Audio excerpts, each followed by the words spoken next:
Today I show you a comparison between the AGI MicroSD card, the 1TB version. There is also a 2TB version of this MicroSD card, but I will compare this with the full-size Sandisk Extreme Pro. So it's Sandisk Extreme Pro SD card versus the AGI 1TB MicroSD card. I also did a comparison with the Sandisk Ultra, the slow one, 64GB. On these ones there is no V30, on the Ultra there is no V30 standard, so it's an older card and it's much slower than the AGI.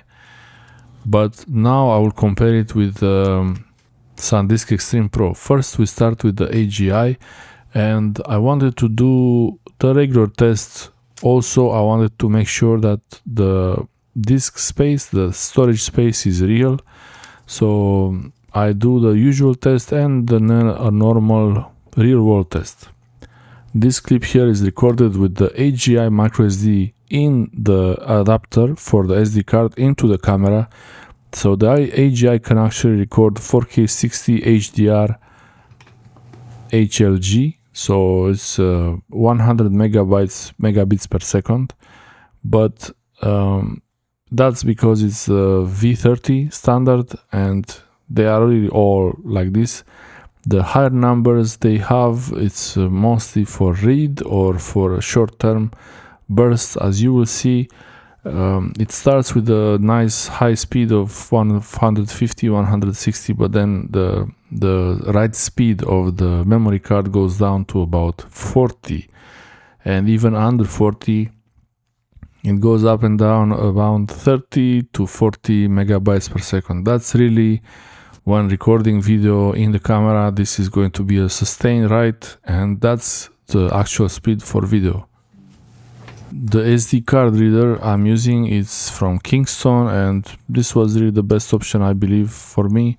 It can do 170 megabits per second, and the Sandisk card reader is much more expensive, and the AGI card reader, I don't have that. And this can work like that with the full-size SD card and the microSD card the same way. I did a few tests with both of them, and you can see from the name, when you see the name Sony on the memory card, that's, you know, the AGI, and when you see the name S5, that's the Sandisk Extreme Pro. The crystal disk info didn't really show anything about the SD card, but I can run the crystal disk mark, and you can play with the size of the files. The higher the file size, really the more real the test will be if you're going to use this for recording in an action camera or in a drone or in actual camera. You get 170 megabytes read and 156 around here, or 160 write. So this is like they say, but that's in the test, and you really don't use that test more than once or twice, and later you start copying files, and then you see the actual speed of the memory card, and it's not bad. The speed of the memory card is pretty good for games, and I think this is really what they are making this card for, where you have short bursts of write and not sustained write, because when you keep it longer, then it drops to around 40, 40. So it's still good for 4K recording. I mean, it will record fine. I did try to record on the Sony Xperia 1 Mark V. I tried to record with the camera directly to the SD card, but it didn't really work very well.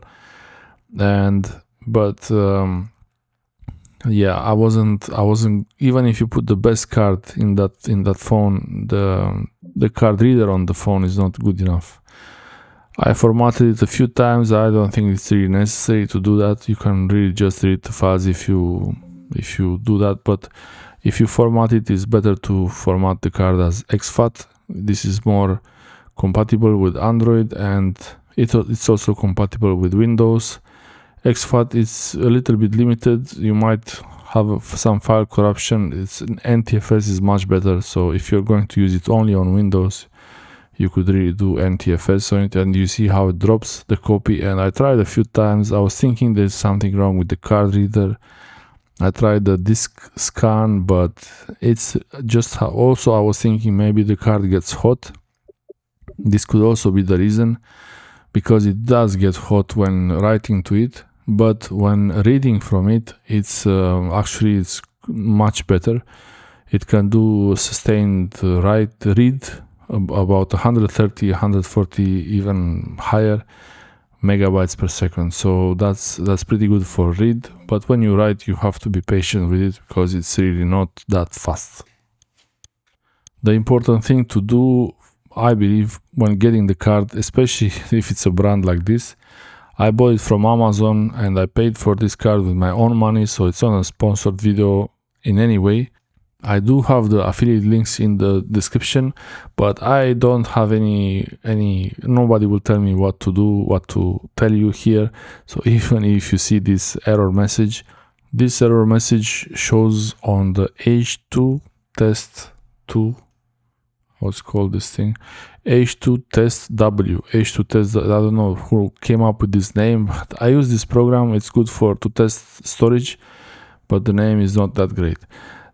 It tests the storage to make sure that the capacity is real. This is what I'm doing here. So it will fill the whole drive, the whole memory card with files, and it will attempt to fill the whole space. It might not fill everything, and then it will verify that it can read those files. This is the idea. Some memory cards or drives, they show fake storage capacity, and this is for that. But this is fine. It filled the whole card. And the error message, I don't know, maybe there's a problem with that program, because I got that before with the hard drive. But the good thing is that I could just resume it, and it went through pretty good. Now everything is speed up here, because this took a long time to do all these things, and you don't want to watch the progress bar go over, because it took a few hours, the whole thing. And I tried to see if there is any way to make this drive, this memory card, faster. But yeah, that's how it is. It can play. This is 4K 60. This video is 4K 60, and if you notice, I can skip through the video very quickly. There is no lag, no anything. Only when it started a little bit, the first one was a little bit slow. And if you see the speed is not more than 12, so 11, 12 megabytes per second. This is actually the speed you get from playing a file like this. These videos are 100 megabits per second, so that you divide by 8. This is how it usually goes, and then you get the actual bitrate of the file, because there is the encoding bitrate of the video file, which is not going to be the actual stream size. The stream is going to be smaller. So the videos are playing. I could copy them to the card, and from the card I did a few tests. I also tried to copy from one SSD to another SSD. The source drives I tried in this test are NVMe and external SSD, so there is no chance that this was because of the source files, the storage. It's because of the card or the card reader, maybe together. They're not that great, but to me it's fine. I mean, I didn't want to buy the Amazon Basics. That was the specifications were maybe too low, but it could have been probably a better deal than this, maybe. I don't know. This was much cheaper, and the Sandisk